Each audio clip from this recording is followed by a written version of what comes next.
Non mais attends, aujourd'hui les manchots empereurs, c'est dingue, hein, c'est plus du tout ce que c'était quoi. Ah non, mais ça a complètement changé. Moi, j'ai vu le film il y a pas longtemps, c'est plus du tout ce que c'était. Ah non, mais carrément, tu vois, moi j'ai un pote manchot empereur. Ah bon? Ah ouais, super sympa, tu vois, mais on se fait des bouts de temps en temps. Alors par contre, depuis qu'il sait que je suis narcoleptique, il me regarde plus pareil. Hein.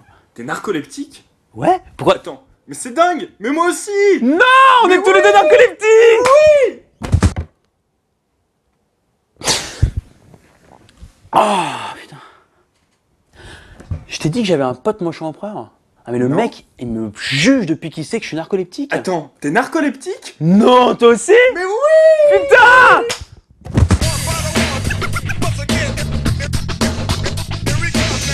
Tout ce qui s'est passé insolite ces dernières 24 heures, bien c'est tout de suite dans ce rewind du 13 juillet 2011. Ah ouais, je peux te dire encore plus vite. Et toi, petit internaute qui regarde le rewind, j'en suis persuadé, tu aimerais un jour devenir riche. Pouvoir te payer n'importe quoi, quitter tes gosses, vendre ta femme, finir drogué et névrosé, et bien sache que je ne te propose pas du tout ça. J'avais envie de dire bravo. Voilà, bravo. Bonne journée. Mais non, j'avais envie de dire bravo à un Britannique qui a gagné 185 millions d'euros à Euromillions. Oui, à chaque fois que je dirai Euromillions, il y aura ce jingle pourri. Je préfère vous prévenir d'avance. Non, vraiment, bravo, du fond du cœur à ce petit fils de p*** qui a gagné 14 000 ans de SMIC avec 7 bons numéros. Hein. Comme quoi, des fois, la vie, c'est des petites choses, c'est des chiffres, c'est dingue. Hein. Ça, c'est le genre de coup de bol qui n'arrive ni à... Mais à personne, non. Qu'est-ce que vous, petit internaute, vous feriez avec 185 millions d'euros? Mettez ça dans les commentaires, juste en dessous là, de la vidéo. Voilà, normalement c'est ici. Personnellement, moi je quitte ma copine et je m'achète un McDonald's pour devenir seul, riche et gros. Voilà. Oui, j'ai des rêves à la con. Puis je m'achèterai du déo aussi. Comme ça je transpirerai plus. Et l'image du jour, nous la devons à l'émission 100% Mac présentée par Estelle Denis qui est la future femme de ma vie. Mais elle ne sait pas encore. Nous y retrouvons Danielle, une femme d'un certain âge qui sent les fruits de mer. Je n'en dis pas plus. Et puis j'ai eu l'idée de décorer un jour avec des coquillages. Ce n'est donc pas pour rien qu'on la surnomme la dame aux coquillages. Depuis près de 15 ans, Danielle décore bénévolement les façades de sa ville avec des bulots, des moules, des couteaux ou encore des huîtres.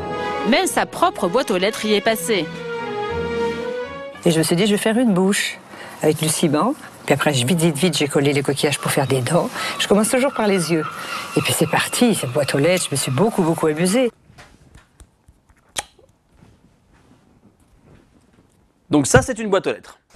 C'est pas évident au premier abord de se dire, tiens, tu as une boîte aux lettres. Écoute, Daniel, écoute-moi, je suis le monsieur du rewind. Écoute-moi, tu ne peux pas coller des coquillages sur ta maison, ce n'est pas possible. Hein, il faut que tu t'arrêtes. On dirait un cadeau de fête des mères. Vous savez, ces cadeaux de fête des mères que tu fais en primaire, hein, pour tes parents, où tu leur offres des espèces de cadres avec des coquillages collés dessus, ou des cendriers, alors qu'ils ne fument pas. Eh bien, la maison de Daniel, c'est un très grand cadeau de la fête des mères. Alors Daniel, si un jour tu ne veux pas finir en prison ou en hôpital psychiatrique, il faut que tu t'arrêtes incessamment sous peu, d'accord? Tu risques d'avoir de très gros problèmes.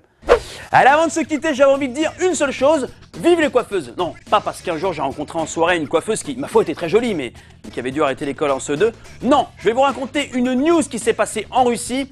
Cette news donnera envie à tous les mecs de crier un seul truc. Vive les coiffeuses! Comme je vous ai dit, l'histoire se passe en Russie où Victor, un mec pas super sympathique, a envie de cambrioler un salon de coiffure pour y voler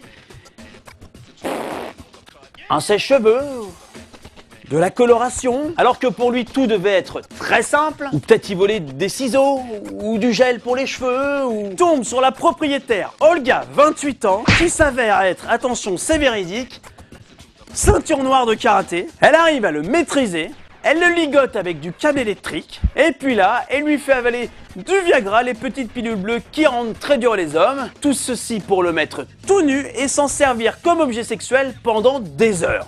Pour, je cite, lui donner une leçon. Alors là les gars, qu'est-ce qu'on dit? On dit vive les coiffeuses! Mais moi aussi je veux cambrioler un salon de coiffure, finir par terre, ligoté avec du câble électrique comme un objet sexuel.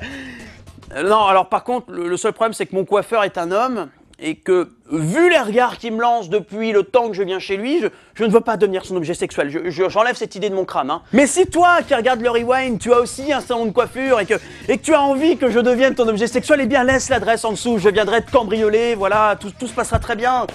On va bien s'amuser, je le sens bien. Par contre, on filme pas, hein. Attention, pas de vidéo de la fin du rewind, ouais tiens, ça me ligoté avec du Viagra. tranquille. Le Rewind d'aujourd'hui se termine, mais rendez-vous lundi, promis, j'aurai chrono à faire si je mange en enfer. En attendant, vous pouvez toujours participer au Rewind. Très simple, vous vous filmez comme moi, vous expliquez une news, une actualité, n'importe laquelle. Max 1 minute 30, vous pouvez l'illustrer aussi avec un sketch dans lequel peut intervenir tout le monde, il n'y a pas de souci. Si tout le monde est consentant, c'est ok, ça passe. Vous envoyez tout ça sur la page Facebook du Rewind, le petit onglet à gauche devient la star du Rewind. Vous allez voir, tout est très bien expliqué. Et vous pourrez vous retrouver avec moi, animer le Rewind, communication, tout ça. Vous allez voir, c'est absolument génial. Voilà, allez, avant de se quitter, comme disait Nicolas Hulot, si un jour tu fais mal à la nature te fera mal. Nicolas Hulot n'a jamais dit ça. Et bim! Voilà. Donc ça t'apprendra à vouloir faire mal aux arbres. Hein. Et tu fais mal aux arbres, les arbres te font mal. Bonne fin de semaine à tous et à lundi.